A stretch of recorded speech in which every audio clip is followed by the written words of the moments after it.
आप जानती हैं आपकी ये हालत देख के हमें कितनी चिंता हो गई थी। बहुत अच्छी बात है कि अब आपको होश आ गई और आप देखना आपको कुछ नहीं होगा, बहुत जल्दी ठीक हो जाएगी, बिल्कुल पहले जैसे।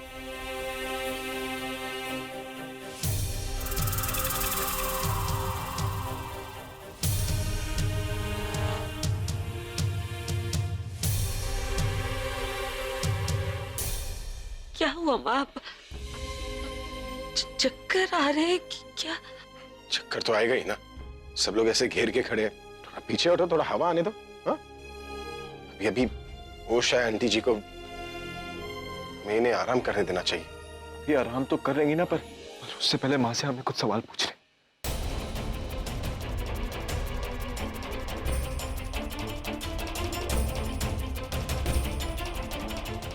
माँ प्लीज सोचिए और बताइए ना कि ये सब कैसे हुआ, किसने आपको किडनैप किया? मैं पूछती हूँ। माँ, माँ, जिन लोगों ने आपको किडनैप किया था वो अब तक आजाद घूम रहे हैं। कोशिश कीजिए, हमें बताइए वो लोग कौन थे। अब मुझे छोड़ेंगे नहीं। हाँ आंटी, आप बताइए ना, आपको किसने किडनैप किया था? मैं हूं ना आंटी जी, मैं प्रॉमिस करता हूँ मैं उसे छोड़ूंगा नहीं।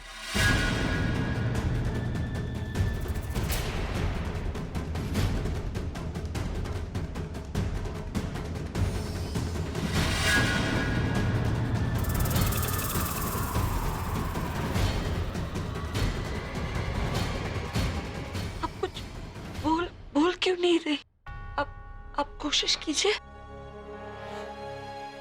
बोलिए प्लीज। जी ये काम करना, तो प्लीज डॉक्टर को फोन लगा के उन्हें बुलाए जल्दी। हेलो डॉक्टर, मैं अभी, सरला आंटी को होश आ गया, लेकिन वो कुछ बोल नहीं पा रही है। जी अब जल्दी आ जाइए।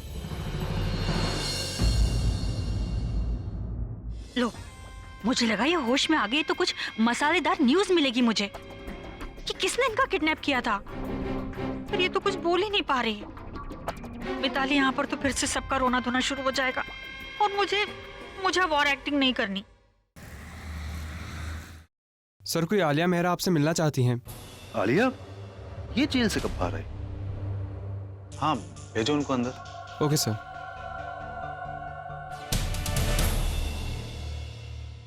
मैं कम इन? तुम्हारे भाई के केबिन में आने के लिए तुम्हें परमिशन की जरूरत नहीं है। आओ।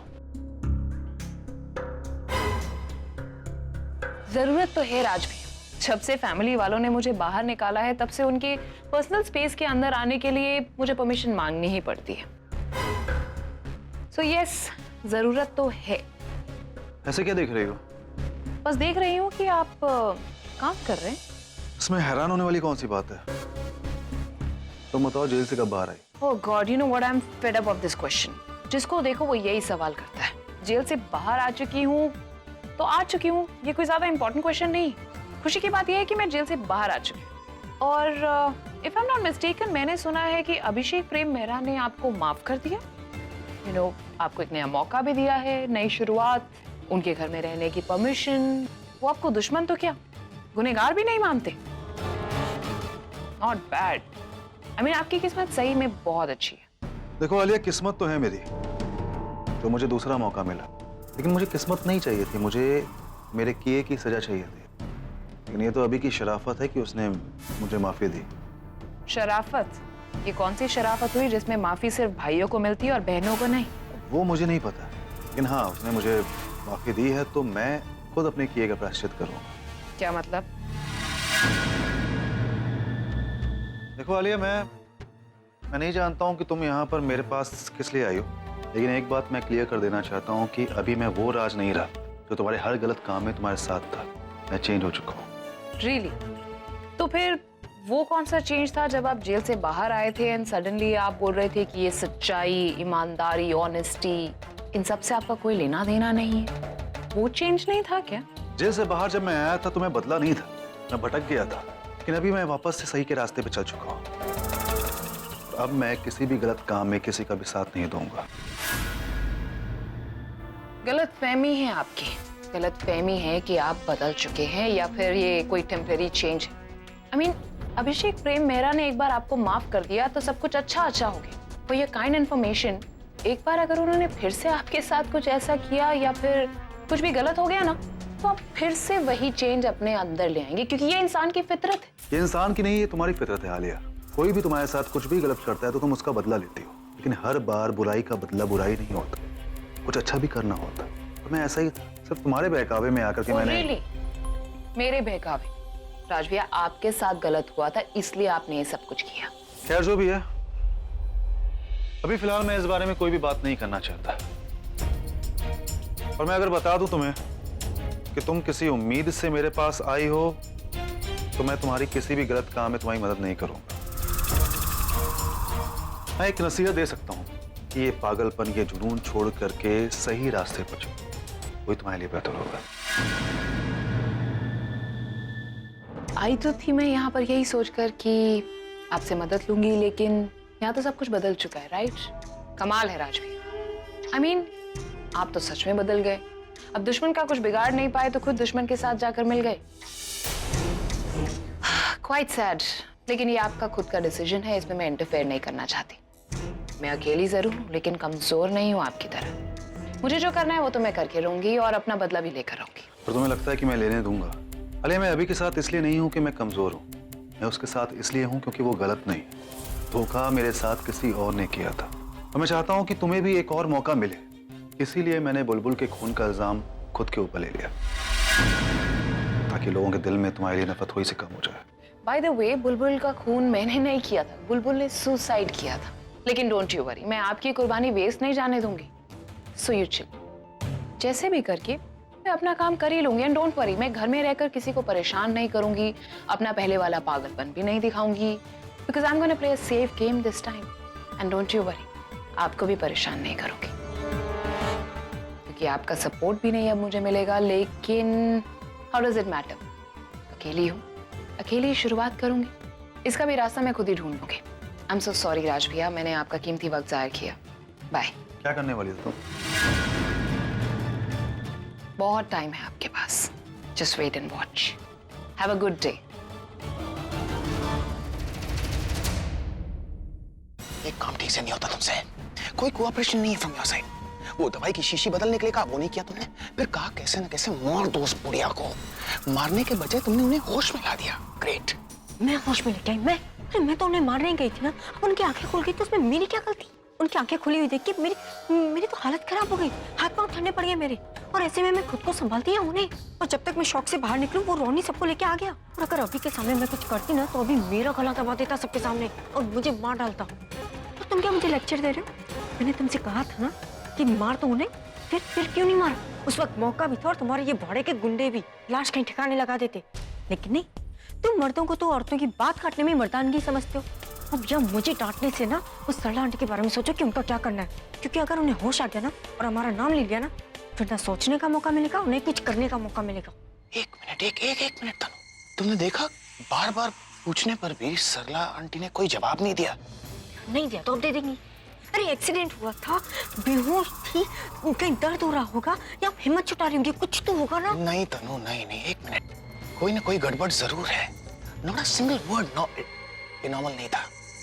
चलो चल के देखते हैं। मैं नहीं जा रही, अगर तुम्हें जाना है तो तुम जाके देखो। अरे क्या पता अब तक कुछ नहीं बोला, हमें देख के कुछ बोल पड़े। तनु तुम कितना डरती हो यार, और ये डर ना चेहरे पर नजर आता है। ऐसे सिचुएशन में रिलैक्स होके काम किया करो। लिसन, तुम्हें जो कहना है तुम कहो, लेकिन मैं कहीं नहीं जा रही, और आज के बाद मुझसे मिलना भी मत। और वैसे अगर हमें जेल हो गई तो वैसे ही हम नहीं मिलने वाले।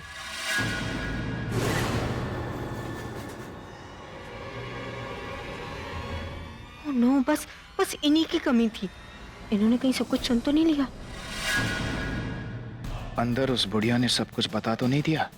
वैसे इसके चेहरे से लग तो नहीं रहा है कि अंदर कुछ हुआ है। सब लोग वहाँ अंदर हैं, कमरे में, तो तुम दोनों बाहर क्या कर रहे हो? ये सवाल तो मैं आपसे भी कर सकती हूँ कि आप बाहर क्या कर रही हैं? सवाल पहले मैंने पूछा है, तो जवाब भी पहले आप ही दे दीजिए। एक्सक्यूज मी तनु, मैं बाहर कुछ भी कर रही हूँ, लेकिन तुम दोनों की तरह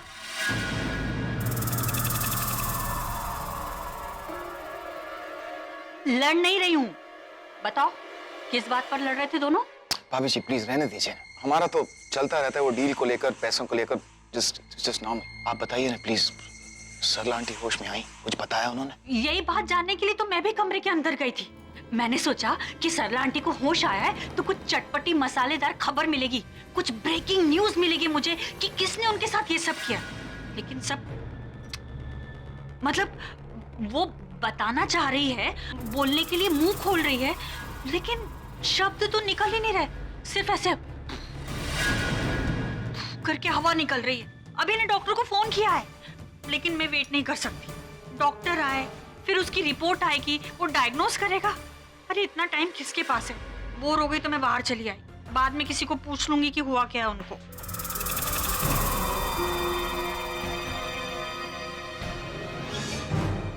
देखा, मैंने कहा ना तुमसे, कुछ ना कुछ गड़बड़ जरूर है। चलो चलकर देखते हैं, मैं कह रहा हूँ तुमसे। मैंने कहा ना मैं नहीं जाऊंगी, मतलब नहीं जा रही। अगर तुम्हें जाना है तो तुम जाओ। और क्या पता, अब तक कुछ नहीं बोला, लेकिन डॉक्टर ने आके कोई ऐसी नस दबा दी तो वो बोलने लगती तो। और जैसे उनकी आवाज आई ना, सबसे पहले वो मेरा नाम लेंगी, क्योंकि वो मुझे जानती है, इसलिए मैं नहीं जा रही।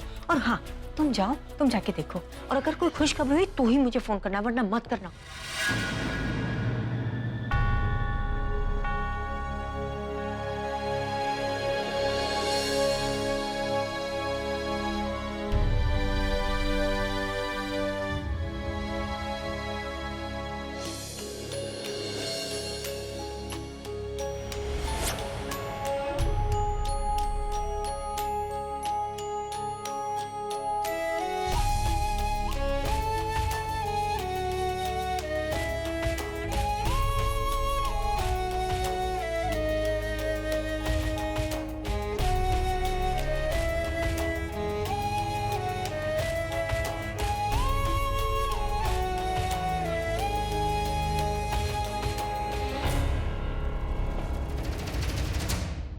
क्या हुआ डॉक्टर, ये कुछ बोल क्यों नहीं रही?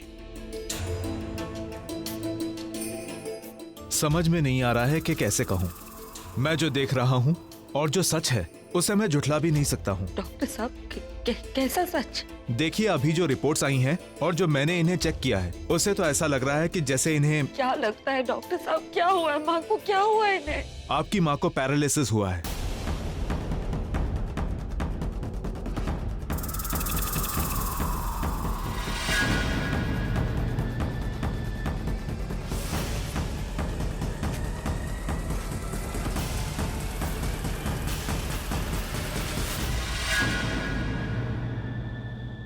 क्या मतलब है डॉक्टर साहब आपका? मतलब इनकी बॉडी को लकवा मार गया है।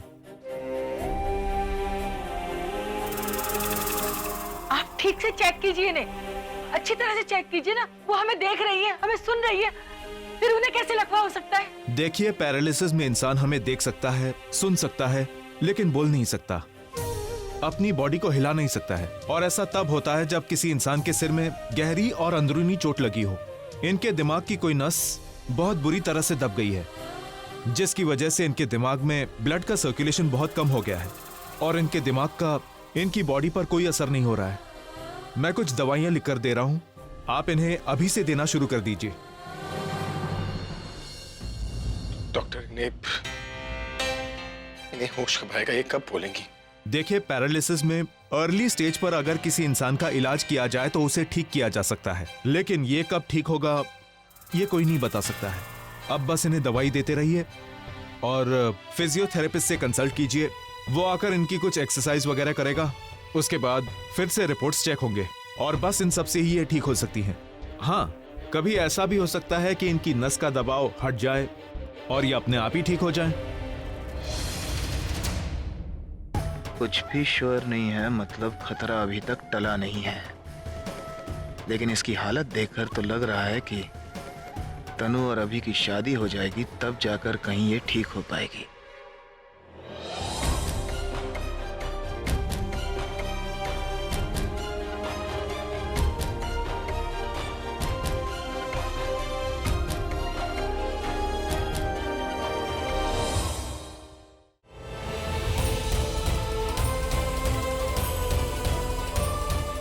देखिए, पैरालिसिस में इंसान हमें देख सकता है, सुन सकता है, लेकिन बोल नहीं सकता।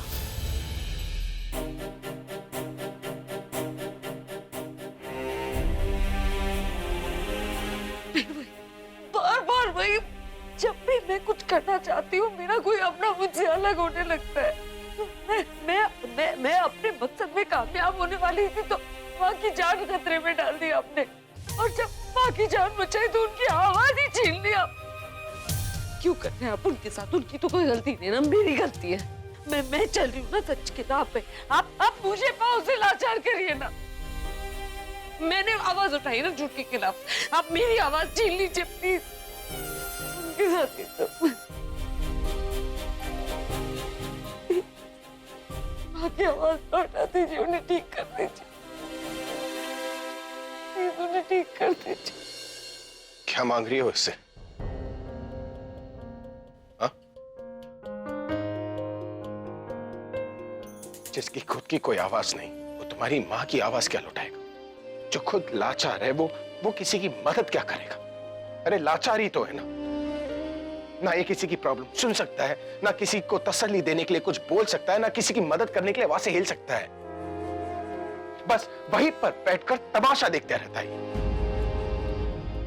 बोला था ना कि नहीं है ये है ही नहीं, अगर है तो सिर्फ अपने भक्तों को तकलीफ देने के लिए। क्यों रो रही हो इसके साथ? ये नहीं पिघलने वाला, ये पत्थर का है ना, पत्थर का दिल भी है इसके पास। ये क्या किसी की मदद करेगा? हा? ऐसा नहीं है, भगवान है, वो हमारी सुनते भी है और हमारी मदद भी करते हैं। अच्छा, अगर ऐसा है तो पूछो ना अपने भगवान से, क्यों ये उन लोगों को प्रॉब्लम में डालता है जो उनकी पूजा करते हैं। जो लोग इसे मानते हैं ये उन्हीं लोगों का भरोसा क्यों तोड़ते हैं? जो लोग इनका सहारा लेते हैं ये उन्हीं को बेसहारा करते हैं। क्यों? मेरे पास नहीं है जवाब आपके सवालों का इस वक्त, लेकिन मैं इतना जानती हूँ कि भगवान है, और मैं भले ही कितना भी नाराज हो जाऊं इनसे, लेकिन मेरे मन में इनके लिए आस्था कभी कम नहीं होगी। इतना सब कुछ हो जाने के बाद भी तुम अपने इस भगवान का साइड ले रही हो? हाँ, मैं इनकी साइड ले रही हूँ, क्योंकि मैं जानती हूँ कि हमें नहीं पता होता, लेकिन ये हमारी मदद कर रहे होते हैं। आपको सिर्फ ये नजर आ रहा है कि इन्होंने माँ के साथ ये सब किया, आपको ये नहीं नजर आ रहा कि कितना बड़ा हादसा होने से इन्होंने बचा लिया है माँ को। आपको माँ की हालत नजर आ रही है, मुझे वो नजर आ रहा है कि भगवान ने माँ को मौत के मुंह से बाहर निकाला। इनकी मर्जी के बगैर ना कोई जी सकता है ना कोई मर सकता है। चलो मैं मानने को तैयार हूँ कि तुम्हारा भगवान अच्छा है, वो लोगों की मदद करता है। जो लोग इसकी पूजा करते हैं वो उसे प्रॉब्लम से भी निकालते हैं। मैं ये सारी बातें मान लूंगा, लेकिन एक शर्त, बोलो अपने भगवान को कि मुझे मेरी प्रॉब्लम से बाहर निकाले। मेरी लाइफ में जितनी टेंशन है, जितने कॉम्प्लिकेशंस हैं, वो सब दूर करते, मुझे पहले जैसा बना दे। बोलो।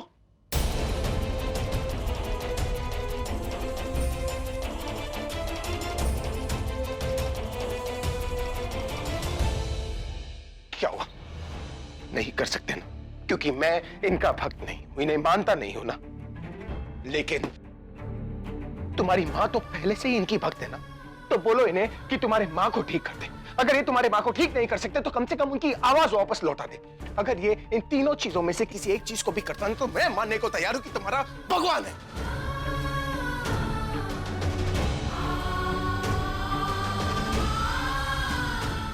लेकिन अगर ये वो नहीं कर सकते ना, तो दोबारा मेरे सामने अपने इस भगवान का गुणगान मत करना। बोलना मुझे कि ये है।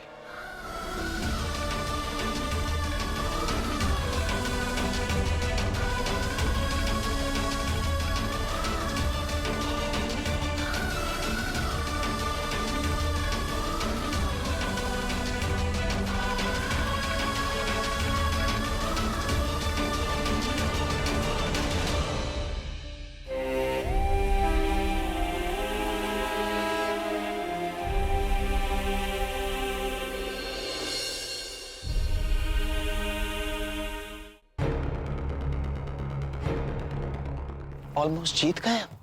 मतलब वो गई क्या? वो मर गई? पर ऐसे कैसे अचानक मर गई? मरी नहीं, वो मौत से भी बदतर हो गई है उनकी जिंदगी। मैं कुछ समझी नहीं। तनु, एक्सीडेंट में उनका पैरालिसिस हो गया है। सुन सब कुछ सकती हैं, देख सब कुछ सकती हैं लेकिन बोल नहीं सकती कुछ भी, और कोई भी रिएक्शन देने के लिए अपने बॉडी का कोई भी पार्ट हिला नहीं सकती। जिंदा लाश ही हो गई ना। मतलब अगर हम उनके सामने गए तो वो हमें देख के कुछ बोलेगी नहीं, और अगर वो किसी को कुछ लिख के बताना चाहे तो भी वो नहीं लिख सकते क्योंकि उनका हाथ ही नहीं उठेगा। एग्जैक्टली। तो हमने उन्हें बिना मारे ही मौत की जिंदगी दे दी, और अगर तुम यहाँ नहीं होती तो ये खुशखबरी मैं तुम्हें फोन पे नहीं बताता। क्यों नहीं बताते? क्योंकि ये जो खुशी है तुम्हारी आंखों में, जो मैं देख रहा हूँ इन पर्सन, वो मैं कैसे मिस करता। जानती हो ना, ये सब कुछ तुम्हारे लिए कर रहा हूँ। ये हमारी लार्जर विक्ट्री का पहला इंस्टॉलमेंट है। अब तुम फ्लर्ट करना बंद करो और मुझे ये बताओ कि डॉक्टर ने क्या कहा है, वो कब तक ऐसे ही रहेंगी? अगर इसे सच बता दिया तो इसका मूड फिर से खराब हो जाएगा। जिंदगी भर के लिए, मतलब जब तक जिएंगी ऐसी ही जिएंगी। और डॉक्टर ने और एक बात बताई कि उन्हें दिमाग में ज्यादा स्ट्रेस नहीं लेना चाहिए, ज्यादा प्रेशर नहीं लेना चाहिए, क्योंकि ऐसे करने पर उनकी दिमाग की नस फट सकती है और वो चंद मिनटों में खत्म हो सकती है। वेट अ सेकंड, ये मेरे लिए बहुत अच्छा है। मतलब अब मैं जाके उनके दिमाग का प्रेशर कुकर बना दूंगी, उन्हें इतना गुस्सा दिलाऊंगी, इतना टॉर्चर करूंगी, इतना टेंशन में डालूंगी कि वो अगर कल मर रही होंगी ना तो आज ही मर जाएंगी, और चूंकि उनके बचने के 1% चांसेस है ना, वो भी खत्म। हाँ, पर उससे पहले तुम अभी के साथ जाकर बात करोगे अपनी शादी की, क्योंकि कल को अभी ये ना कहे कि बुढ़िया के ठीक होने तक मैं तुमसे शादी नहीं करूंगा। तुम जानती हो ना तुम्हारा वादा। ऐसा कुछ नहीं होगा, क्योंकि मैं अच्छी तरीके से जानती हूँ कि अब मुझे क्या करना है। कल मिलती हूँ तुमसे, कल बात करती हूँ। Good, okay.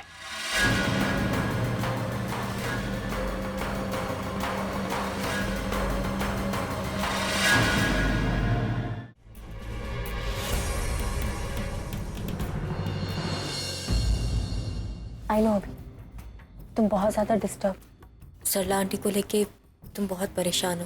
तुम उन्हें अपनी माँ मानती हो ना, इस वक्त शायद तुम्हें ज्यादा बुरा लग रहा है। बट डोंट वरी, मैं तुम्हारे साथ हूँ। मैं उन्हें अपनी माँ समझ के उनकी सेवा करूँगी, उनकी केयर करूँगी। इनफैक्ट हम दोनों मिलकर उनकी केयर करेंगे, उनका इलाज करवाएंगे, और देखना वो बहुत जल्दी ठीक भी हो जाएंगे।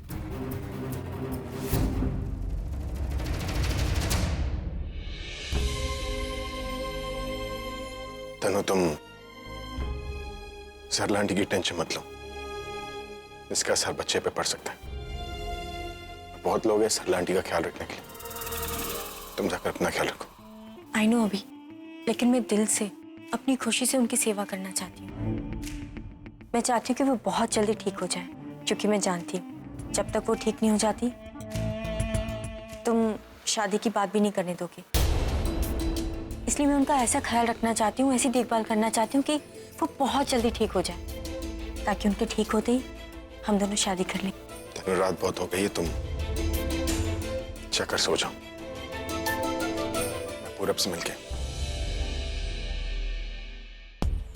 अब इसे कहते हैं बात कहे बिना अपनी बात कह जाना।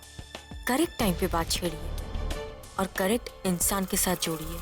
अब अभी चाहे भी तो भी हमारी शादी की बात अपने दिमाग से नहीं निकाल पाए। मैं तो सोच रहा था कि आंटी जी के होश में आते ही उनसे बात करूंगा, पर अब ऐसी हालत में तो वो कुछ बता ही नहीं पाएंगी। अब क्या करूं? आंटी के ठीक होने का वेट करूं या भूल जाऊं जो उन्होंने मेरे और प्रज्ञा के साथ किया?